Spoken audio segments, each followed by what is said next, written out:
नमस्कार हो अरिहंतों को, राग द्वेष रिपु संहारी। नमस्कार हो सिरि सिद्धों को, अजर अमर नित अविकारी। नमस्कार हो आचार्यों को, संघ शिरोमणि आचार्य। नमस्कार हो उपाध्यायों को, अक्षय श्रोत निधि धारी। नमस्कार हो साधु सभी को, जग में रह समता धारी। त्याग दिए वैराग्य भाव से, भोग भाव सब संसारी। नमस्कार यह 5 पदों का, नष्ट करे कलिमल भारी। मंगल मूल अखिल मंगलमय, पाप भीरु जनता तारी। मंगल मूल अखिल मंगलमय, पाप भीरु जनता तारी। बात बहुत पुराने जमाने की है, लेकिन आज के संदर्भ में, आज की परिस्थितियों में व्यक्ति को एक बहुत बड़ा संदेश देने वाली, भीतर में एक उत्साह उल्लास के प्राणों का संचार करने वाली ऐसी एक घटना है यूनान की, कि एक बार यूनान के वजीर को उसके सम्राट ने फांसी की सजा सुना दी। दोपहर के समय में सिपाही वजीर के घर आते हैं और घर को चारों तरफ से घेर लेते हैं। अंदर उस वजीर को सूचना दी जाती है, मैसेज भेजा जाता है कि आप चारों तरफ से कैद कर लिए गए हो और सम्राट की आज्ञा के अनुसार आज शाम को ठीक 6 बजे आपको फांसी दे दी जाएगी। संयोग ऐसा था कि जब ये सूचना वजीर को मिली, उस वक्त वजीर के घर में एक बहुत बड़ी पार्टी का आयोजन चल रहा था। वजीर का जन्मोत्सव मनाया जा रहा था और बहुत सारे मित्र, स्नेही, परिजन, पारिवारिक जन सभी इकट्ठे हुए थे। बड़े बड़े संगीतज्ञ आए हुए थे और ऐसा कहा जाता है कि जैसे ही ये सूचना सुनी गई, राजा का आदेश जैसे ही सुना, तो जो संगीतज्ञ वीणा बजा रहे थे, वीणा छूट जाती है उनके हाथों से। सारे मित्र परिजन उदास हो जाते हैं, मायूस हो जाते हैं। वजीर की पत्नी रोने लग जाती है और कहती है कि आखिर ऐसा हुआ क्या? क्या दोष है मेरे पति का? कोई मुझे बताए तो सही। लेकिन वजीर जो थे वो बिल्कुल शांत भाव में, अपने आप में मस्त थे। किसी भी प्रकार की उदासी नहीं थी, कोई मायूसी नहीं थी, कोई चिंता नहीं थी। उन्होंने कहा कि अरे 6 बजने में तो अभी टाइम है, अभी तो देर है 6 बजने में, ये जो गीत चल रहा था इसे चलने दो, ये गीत पूरा हो जाएगा। ये तो राजा की बड़ी मेहरबानी है कि वो मुझे 6 बजे फांसी देंगे। 6 बजे के पहले मुझे फांसी पर नहीं चढ़ाया जाएगा। तब मित्र परिजन सब कहते हैं कि अरे अब हम भोजन नहीं कर सकते, मन दुखी हो गया है। जो संगीतकार थे वो कहते हैं कि अब मैं वीणा नहीं बजा सकता, क्योंकि परिस्थिति बिल्कुल भी अनुकूल नहीं रही, कंडीशन फेवरेबल नहीं है। तो उनकी बात सुनकर के यूनान का वो वजीर, चाहे किसी भी धर्म जाति का रहा होगा, लेकिन उसकी सारी स्थिति को देख करके ऐसा लगता है कि वो कोई निकट भवी सम्यकदर्शी आत्मा था। वजीर हंसने लगा। जिसको फांसी होने वाली थी, ऐसा वो वजीर कहता है कि अरे जरा सोचो तो सही कि इससे ज्यादा अनुकूल और क्या परिस्थिति होगी। 6 बजे मैं मरूंगा, मुझे पहले से पता चल गया है कि मैं 6 बजे तक नहीं मरूंगा, 6 बजे के बाद ही मैं मरने वाला हूं। तो उससे पहले क्या ये समझदारी नहीं है कि मैं हमेशा के लिए विदा मुझे हो जाना है? तो फिर क्यों न मैं अपने मित्रों से अच्छे से बातचीत कर लूं, क्यों न मेरा ये घर उत्सव का स्थान बना रहे, क्यों न चारों तरफ संगीत की लहरियां उठती रहे, हंसी खुशी का वातावरण बना रहे। कितनी अच्छी बात है ये, क्योंकि मुझे पता चल गया है कि 6 बजे के बाद मुझे इस दुनिया से विदा हो जाना है। और कहते हैं ऐसा कि उस वजीर की बात को सुनकर के, उसकी भावना के अनुसार उनके घर में वीणा बजती रही। जो जो भी जरूरतमंद लोग थे, याचक थे, उनको खुले हाथों से दान दिया जाता रहा और उत्सव उल्लास का माहौल वहां बना रहा। जब सिपाहियों के द्वारा राजा को खबर मिली कि यहां तो मौत की फांसी की बात सुनकर के भी उत्सव में कोई अंतर नहीं आया, वही खुशी का वातावरण है, माहौल है। राजा ने जैसे ही सुना, राजा स्वयं देखने के लिए आते हैं और उनके वहां का वातावरण और उस वजीर को देख करके आश्चर्यचकित हो जाते हैं। राजा ने पूछ लिया, क्या तुम्हें पता नहीं कि 6 बजे तुम्हें फांसी की सजा होने वाली है? तुम हमेशा के लिए विदा हो जाने वाले हो, क्या तुम नहीं जानते? वजीर कहता है, महाराज पता है मुझे, इसीलिए तो इस आनंद के उत्सव को, उल्लास को, उमंग को और ज्यादा तेज कर दिया है, इसको और तीव्र गति दे दी है। राजा बड़ा प्रभावित होता है उस माहौल से, वजीर की सोच से, उसके दृष्टिकोण से, और कहते हैं कि राजा ने ये बात कही कि ऐसे आदमी को फांसी देना बेकार है जो व्यक्ति जीना जानता है, और जो लोग जीना जानते हैं उनको मरने की सजा नहीं दी जा सकती। और ऐसा सोच करके वो जो फांसी की सजा राजा ने सुनाई थी उसको माफ कर दिया।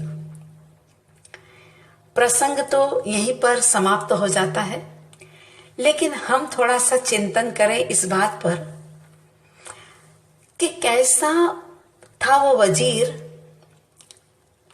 कि जो मौत की बात सुनकर के भी विचलित नहीं हुआ।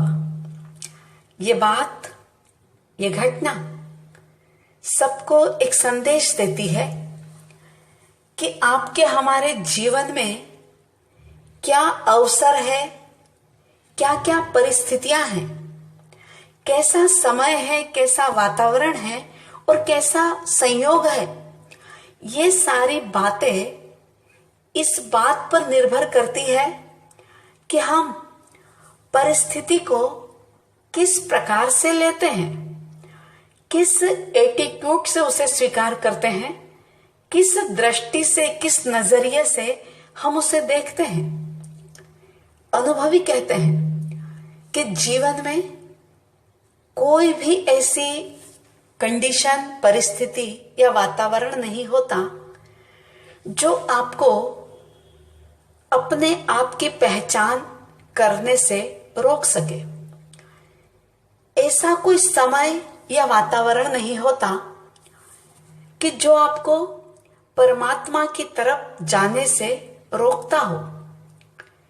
हाँ, यदि आप स्वयं ही रुकना चाहते हैं तो ये बात तो दूसरी है। यदि हम स्वयं रुकना चाहें तो फिर एक छोटी छोटी सी हर एक परिस्थिति हमें रोक सकती है।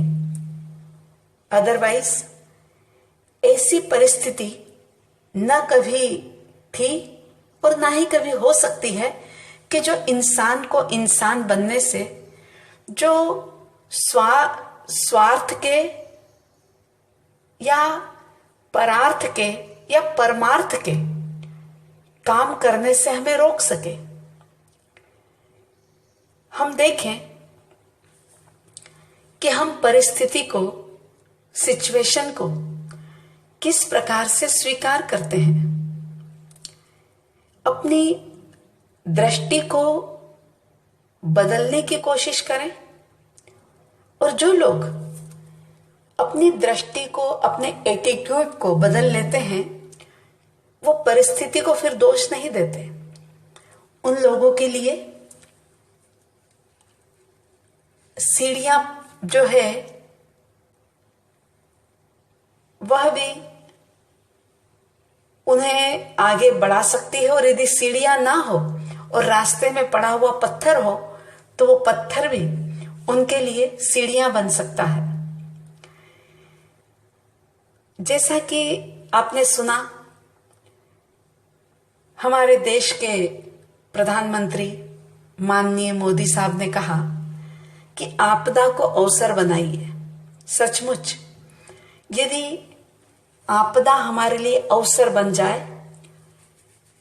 तो फिर हमारे लिए कोई भी काम, कोई भी कामयाबी, कोई भी सफलता प्राप्त करना नामुमकिन नहीं है।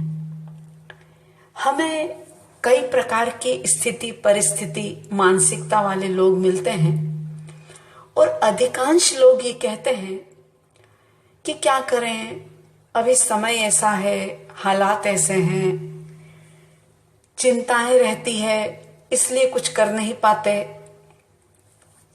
कुछ भी करने में हम समर्थ नहीं हैं। लेकिन यदि हम गहराई से निरीक्षण करें तो पता लगता है कि परिस्थिति असली कारण नहीं है। असली कारण तो यह है कि व्यक्ति स्वयं कुछ अच्छा काम करना यदि ना चाहे तो वो कभी भी नहीं कर सकता, और जो काम वो नहीं करना चाहता है उसके लिए हमेशा ही वो एक जस्टिफिकेशन, एक न्याय युक्त कारण को खोज लेता है और निश्चिंत हो जाता है। लेकिन याद रखना, चाहे अभी वैश्विक महामारी का दौर चल रहा है, कोरोना को लेकर के हर कोई व्यक्ति व्यथित है, चिंतित है, भयभीत है, परेशान है। पूरी ही अर्थव्यवस्था चरमरा गई है। जो मर्जी होता रहे, लेकिन ज्ञानी कहते हैं कि ये सब चीजें तो चलती है, चलती रहेगी। यदि कोरोना की आपदा मिट भी गई तो ऐसी दूसरी भी कोई सिचुएशन हमारे सामने आ सकती है। लेकिन एक बात निश्चित है कि बाहर की कोई भी परिस्थिति ऐसी नहीं हो सकती कि जिसमें हम प्रेम पूर्ण ना बन सके। ऐसी कोई भी कंडीशन, वातावरण या संयोग नहीं हो सकते कि जिसमें थोड़ी देर के लिए भी हम शांति और आनंद का अनुभव ना कर सकें, हम अंतर की गहराइयों में ना जा सकें। हर स्थिति, हर परिस्थिति में व्यक्ति शांतिपूर्ण जीवन जी सकता है, चैन और सुकून का अनुभव कर सकता है। लेकिन शर्त यह है कि वो यदि चाहे तो, यदि वो नहीं चाहे तो फिर हर परिस्थिति उसको रोक सकती है। फिर सीढ़ियां भी उसको पत्थर मालूम होते हैं, और जो चाहता है उसके लिए पत्थर भी सीढ़ियां बन सकती है। आफत भी अवसर बन जाते हैं जिनमें कुछ करने का जज्बा हो। तो मेरे कहने का अभिप्राय कि हम परिस्थिति को दोष ना दें। अक्सर लोग जब कुछ नहीं कर पाते हैं तो स्थिति, परिस्थिति, वातावरण को दोष देते हैं, किस्मत को कोसते रहते हैं। क्या करें, हमारे तो नसीब ही ऐसे हैं, हमें तो कभी कोई सहयोग ही नहीं देता। ऐसी बेमानी बातें वो लोग करते हैं जो परिस्थितियों को सही तरीके से लेना नहीं जानते। आप सबके भीतर में सम्यक दृष्टिकोण उभरे। परमात्मा की वो बात हमेशा याद रखें कि निमित्त हमेशा ही निर्दोष होता है, चाहे वो परिस्थिति के रूप में मिले, वातावरण के रूप में मिले, मौसम के अनुकूल प्रतिकूलता के रूप में मिले, या व्यक्तियों के संयोग के रूप में मिले। जो कुछ भी निमित्त है वो कुछ भी नहीं कर सकता। करना तो हमारे पुरुषार्थ से ही हो सकता है। पुरुषार्थ ही करना होगा, तभी व्यक्ति, चाहे भौतिक क्षेत्र हो चाहे आध्यात्मिक क्षेत्र हो, तभी वो तरक्की कर पाएगा। तो इस बात पर चिंतन मनन करें कि कब कब हम परिस्थिति को या अन्य किसी व्यक्ति, वस्तु को दोषी ठहराते हैं और एक बहाना खोज लेते हैं कि ये तो इसकी वजह से नहीं हो पा रहा है, ये तो काम हो जाता लेकिन सामने वाले ने अड़ंगा लगा दिया इसलिए नहीं हो पाया। यदि ऐसे कोई थॉट्स आपके मन में आते हैं, चेक करें आप। यदि दिन भर में इस प्रकार का चिंतन मनन करते हुए या ऐसे ही विचार करते हुए आप किसी काम को अच्छे तरीके से नहीं कर पा रहे हैं, तो कृपया दूसरों को दोष देना छोड़ें, परिस्थिति को सम्यक तरीके से लेना सीखें, और जो एक अनमोल अवसर मिला है ये मानव जीवन के रूप में, इसमें और दूसरा कुछ करे या ना करे, लेकिन स्वयं की पहचान कर लें, स्वयं को जान लें कि क्या हूं मैं और क्या कर रहा हूं मैं और क्या करना है मुझे। बस इतना भी यदि समझ में आया तो जीवन सार्थक हो सकता है। आप सभी का ये जीवन सफल हो, सार्थक हो, ऐसी साध्वी द्वय की तरफ से हार्दिक हार्दिक शुभकामना।